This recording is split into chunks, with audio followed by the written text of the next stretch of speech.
For you. The spell will keep it from wilting. She said you would need it for the journey ahead.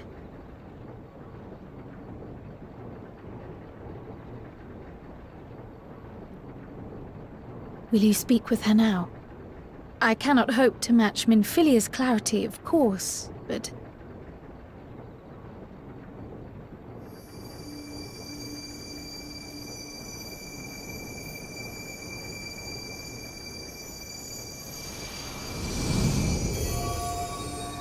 Thank you.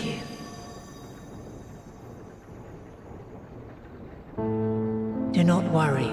She has lent me her body for only a moment. Just as I could not save the first from the flood of light, it has become arduous for me to interact with the physical world without assistance. Though I might converse with you for a time, the incorporeal form I assumed on the ship would be incapable of casting even the simplest enchantment. It is in the depths of the ethereal sea, the place to which all life returns, where my influence is greatest. After Minfilia's sacrifice on the first, it was to the sea, here in the source, where I ferried her soul. I wished that gentle spirit to find rest in the world she loved so well. Her, and another who may yet have a part to play, though that will depend on you. Take the flower, walk free, for you are free to go where you wish, to believe what you will.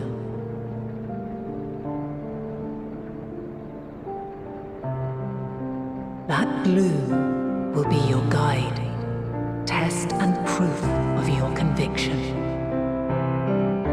In darkness, seek joy, surrender not to sadness, and see beyond despair. Walk free and bear the light for others to follow. Together, raise it aloft and let it shine, till the end, blinding and radiant.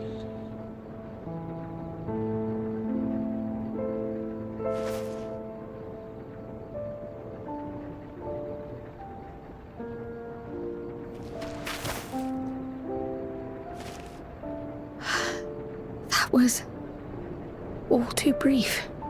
Already she seems so far away.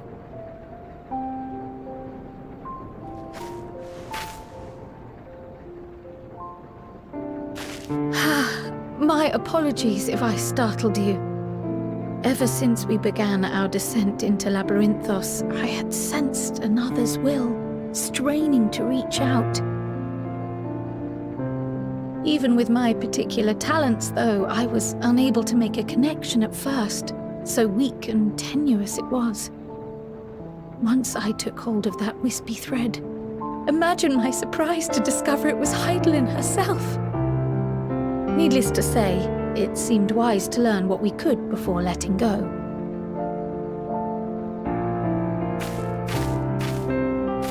Her answers were more cryptic than I would have liked, but at least she left us with a guide of sorts, that unusual flower.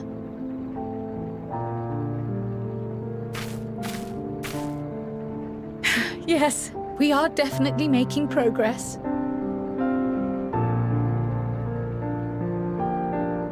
You can't be serious! We've done nothing wrong!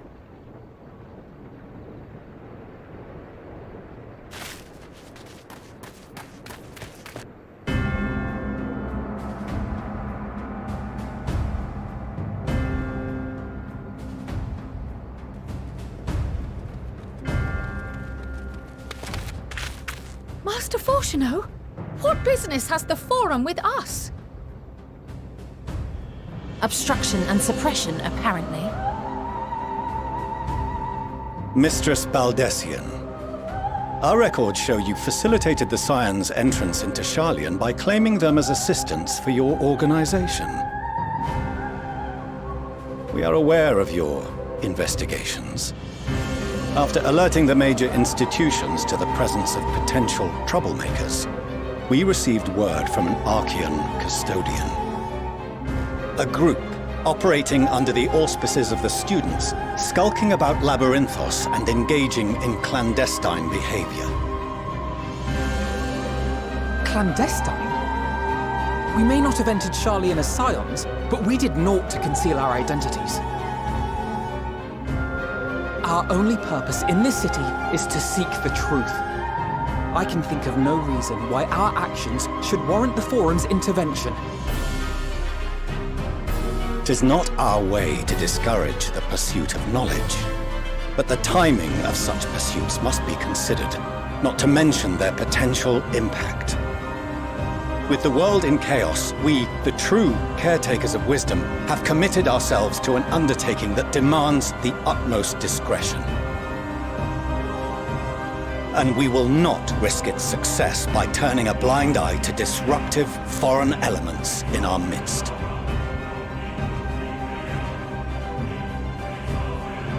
What, then, is to be our fate? Will you put us on a ship back to Eorzea? The Forum will convene to examine your case. The results of said inquiry will determine your future in this city. As for your absent companion, he has already been detained. Graha! But why? Is reading a crime now, too? Reading is encouraged, celebrated even. Not, however, of the volumes shelved in the restricted section of the library.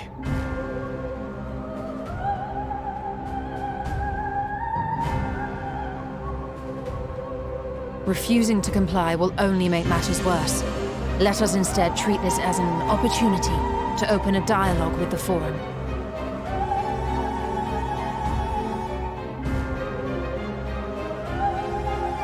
Silence is often one's best defense.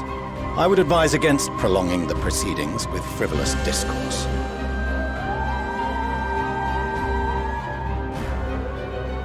But enough. This is not the place for debate. The rostra await.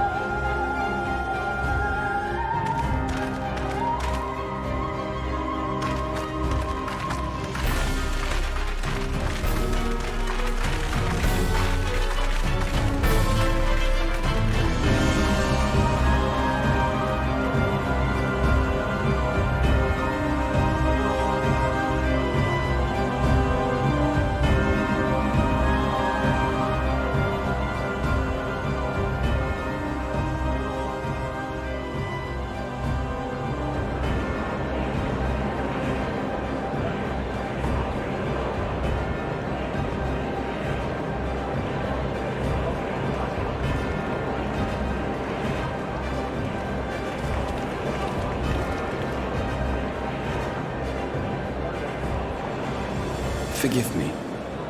I was careless. We would have been detained regardless. This way, at least, we managed to stay together.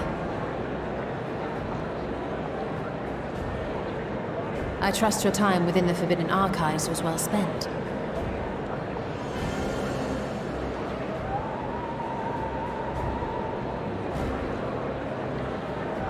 The Forum will come to order! This inquiry is now in session. As Speaker-elect, I will be presiding over the day's proceedings. Master Fortuner, would you be so kind as to restate the matter which compelled you to summon your colleagues with such urgency?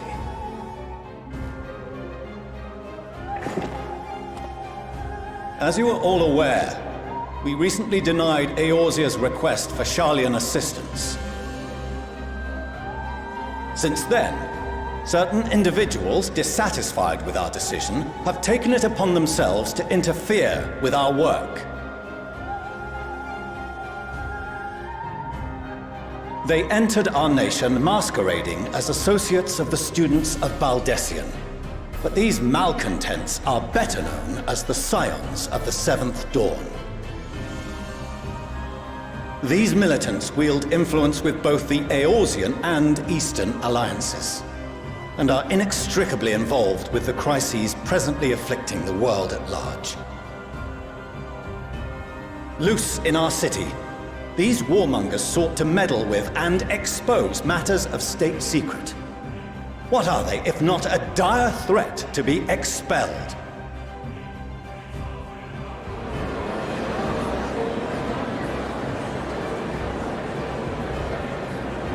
You have tarnished the good name of the students. Galuf would be ashamed.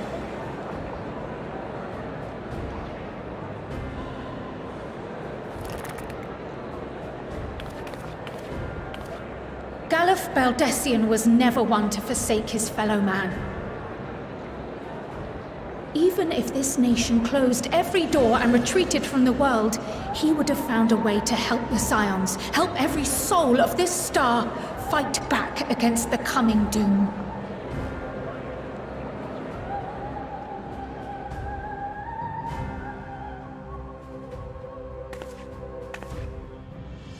A terrible enemy stands poised to lay waste to all we hold dear.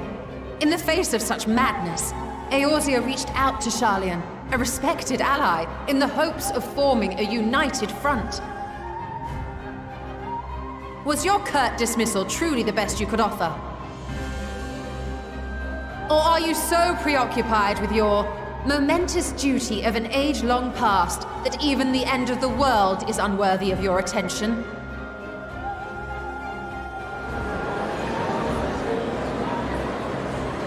Whence came this revelation?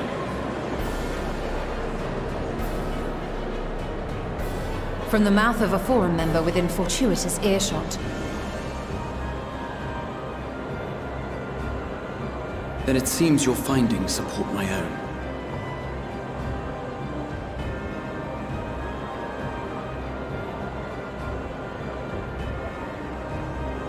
The reason I visited the restricted shelves was to study records of the Forum's policymaking process, to better understand the historical trends underlying their most major decisions. At first glance, the positions of neutrality in war and the accumulation of knowledge above all else appear constant and consistent, the unchanging pillars of Sharlayan society. And once upon a time, I might have left it at that. These days, however, I am more attuned to the subtleties of governance, and so I noticed something odd.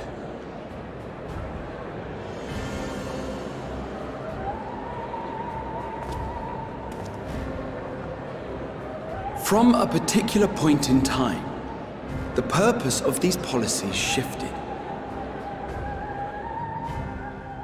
No longer was knowledge preserved for the benefit of society. Rather, society was to be gradually reshaped to ensure the preservation of knowledge.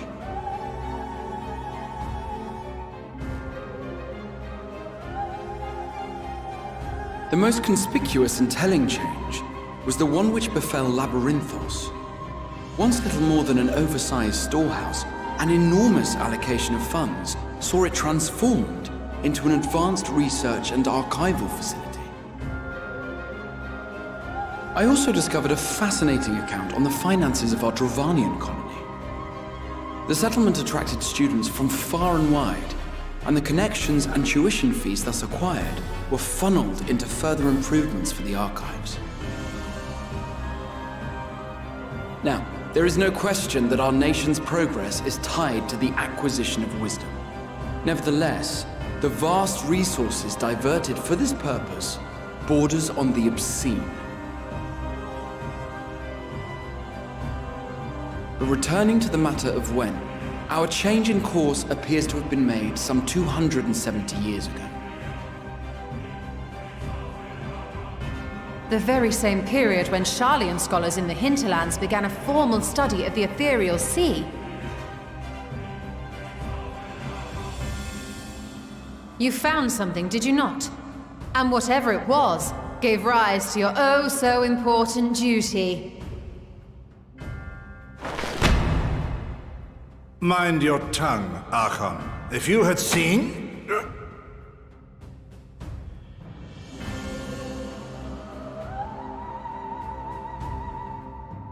Yes, we are bound by a duty we cannot ignore. Knowing this, what would you have us do? Abandon our vital work and join you on the field of battle? We will never choose the way of the sword. We will fulfill our mission, not through strife and bloodshed, but survival. Come what may, we shall live on. We must. Do as you must, then. But we Scions will fight until the heavens fall, until our last breath.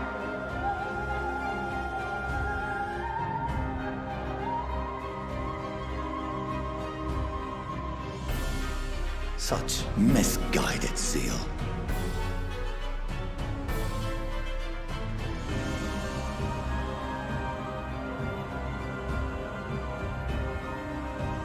Father,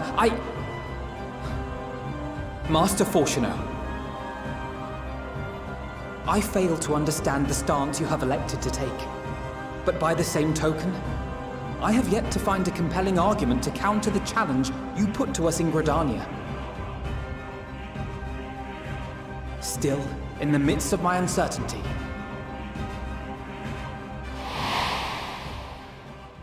I must trust in myself to do what is right, as others have chosen to trust in me.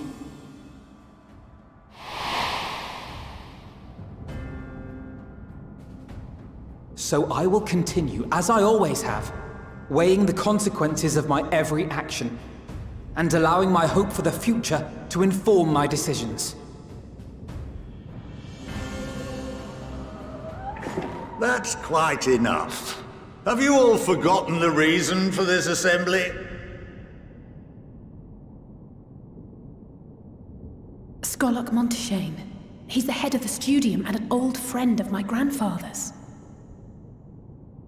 Honestly, every discussion devolves into some interminable debate. Terrible habit. Let's return to the topic at hand, By their own admission, these scions have resolved to fight alongside the Eorzean nations against the doom which swift approaches.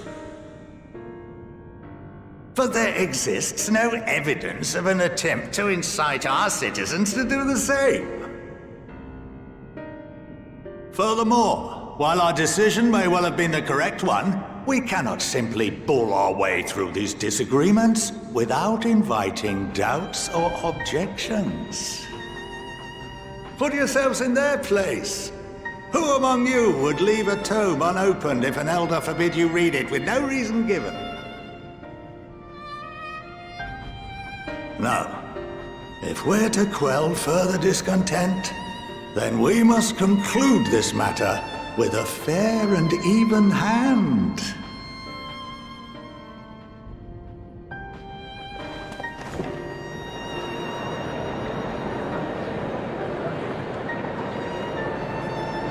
Order! We will have order! Master Montaigne raises some valid points. Keeping such concerns in mind, I propose we enforce the following measures.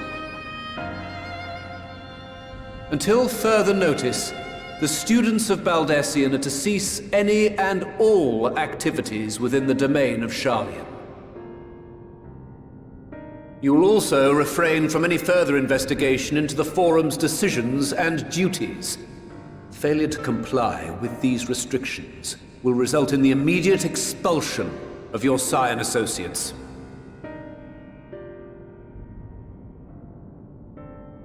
Let us put this judgment to a vote. All in favor, raise your hand.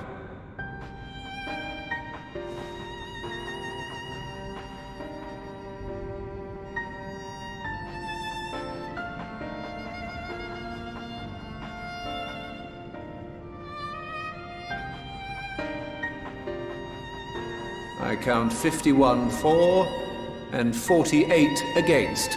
The proposal is passed. Students, Scions, you have heard the Forum's judgment. Pray abide by it, or face the consequences.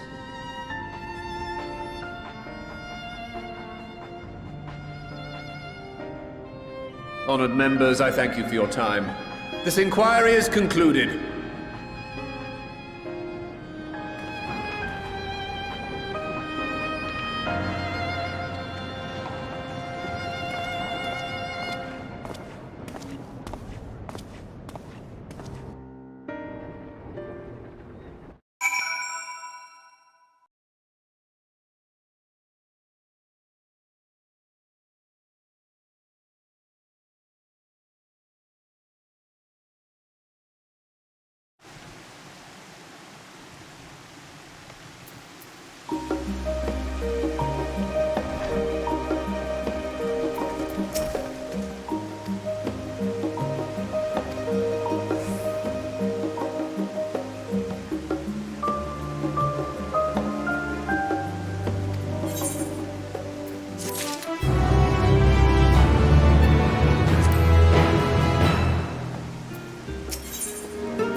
Welcome home, my lady.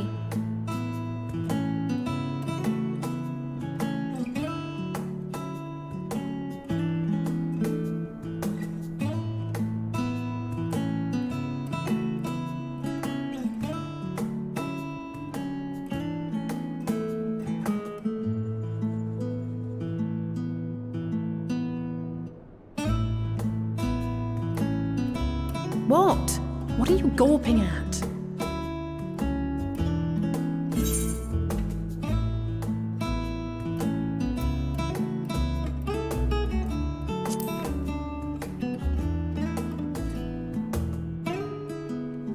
Oh, I suppose I never gave the decor much thought. I'm glad that you approve, I think.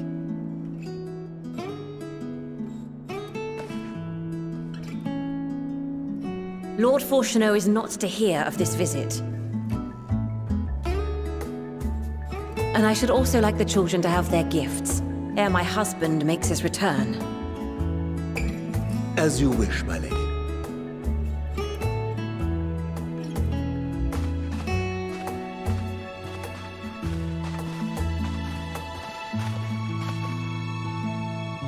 Master Alphino, Mistress Alice, if you'd accompany me upstairs. We shan't be long.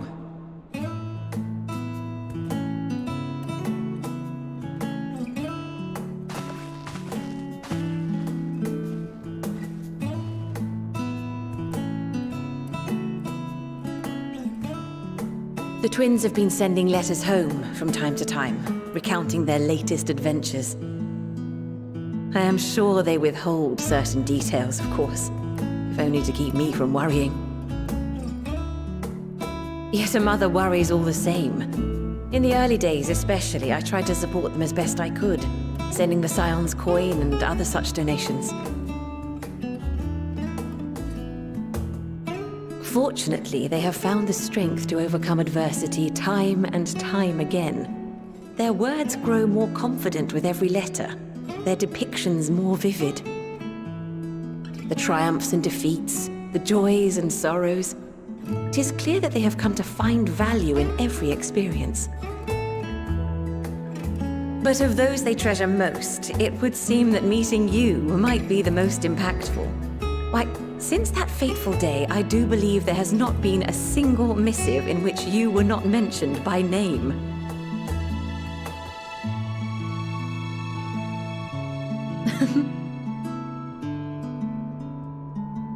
"'Tis plain they care for you, and I am glad they have such a steadfast companion watching over them.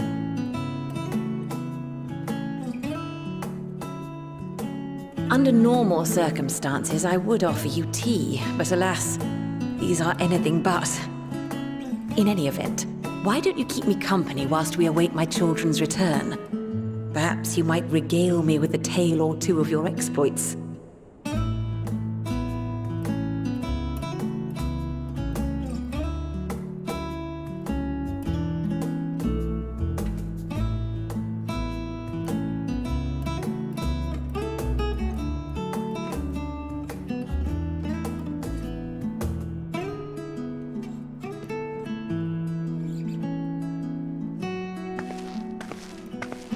When you mentioned gifts, I wasn't sure what to expect.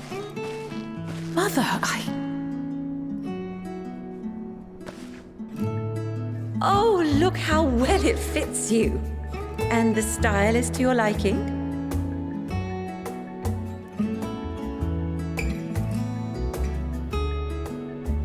It's perfect. Exactly what I would have chosen. But please, tell me you had something different made for Alphino.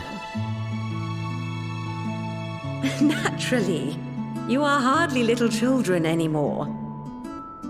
And while I shall miss dressing you in those precious matching outfits, I must respect the individuals you have grown to become. See for yourself.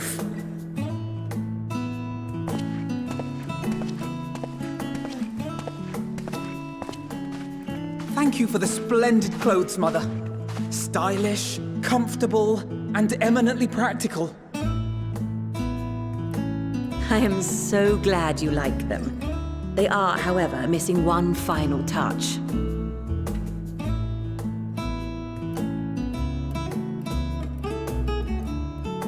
If you'd allow me, Master Alphino.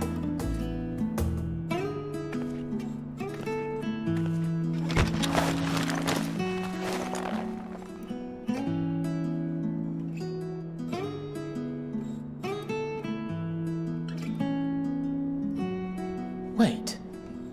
Are these... A sage's tools of the trade. They belonged to your father.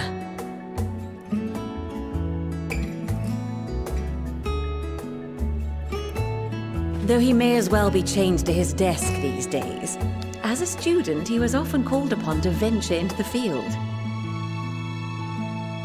He wielded those armaments, both to heal and to harm in no few battles. None so fierce as those you two have braved, perhaps, but battles nonetheless. Thus did I pull them out of storage, to show you that he was not always the man who stands in vehement opposition to you now.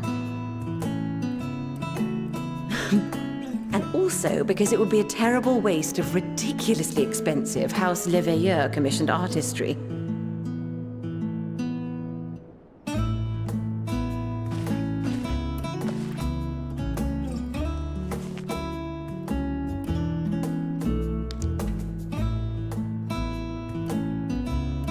I am told these devices are quite difficult to master, but someone of your extensive experience should soon have them darting about with grace and aplomb. May the wisdom in that crystal serve you well. And please, try to find common ground with your father, that you might come and go without need for this awful subterfuge.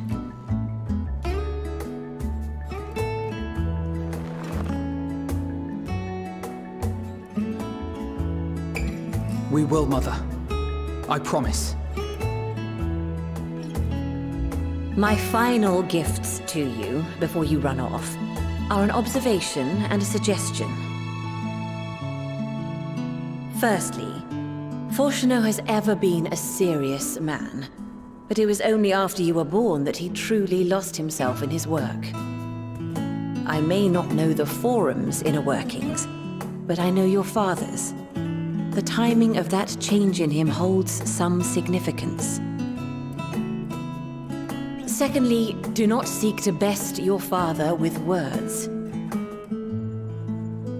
Far better that you simply show him. Let him discover the merit of your actions, after they cannot be undone.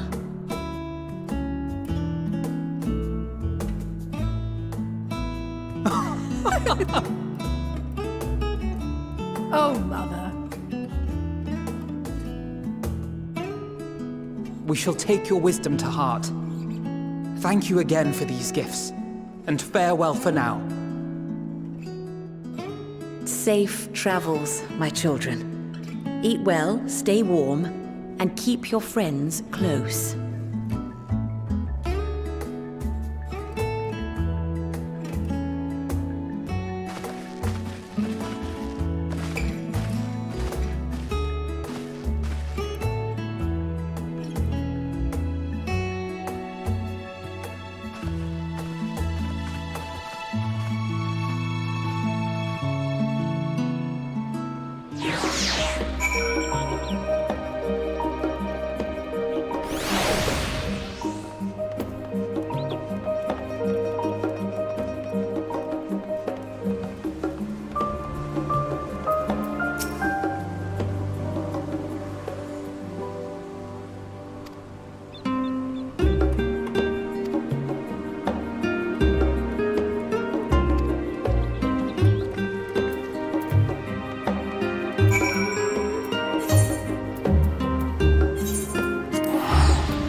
Your time in Thafnir has certainly been eventful. In my opinion, carrying out Vitra's request and assaulting the Tower of Zot should be our highest priority. I agree. While I still have questions concerning the Forum and their grand undertaking, we have all but exhausted our avenues of investigation.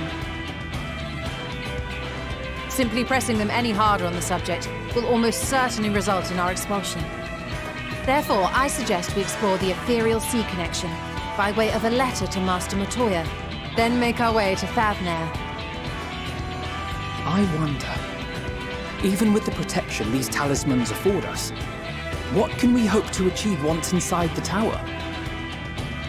According to Orenvold and Fodola's report, they were unable to free the Emolja. Worse, their attempts triggered the tower's defenses, which led to a summoning of Luna Ifrit. What does it tell us that the Spires even have such defenses? Simply pulling a prisoner from the wall is fatal, thus the direct approach is doomed to failure from the outset. Any further measures to dissuade such actions seem unnecessary. Unless, of course, there is a way to free the prisoners without killing them. Then it stands to reason that any intruders would be met with overwhelming force. The towers appeared throughout the world in but the twinkling of an eye. 'Twas by magical means these structures were raised, I surmise. A spire thus conjured must needs be maintained, and I suspect an arcane catalyst, some manner of core, doth lie hidden within. Destroy the core, and the tower ceaseth to be, thus liberating the captives without harm. So we can hope, and I would prefer to enter the tower with a working theory than with no plan at all. Assuming Ishtola's reasoning is correct, the chances of the defenses remaining dormant are small to none. Any primals will have to be dealt with, and defeating one will likely only lead to the summoning of another. Our every victory will only compound the prisoner's suffering. May we not then divide our forces? Those proficient in healing will focus on sustaining the captives. That duty can be covered by Urianger, Kryl, Yostela, and myself. The remaining scions will proceed with the search for the core. Admittedly, this strategy puts both parties at greater risk, but it should bolster our chances of saving the Arcosodra by a considerable margin.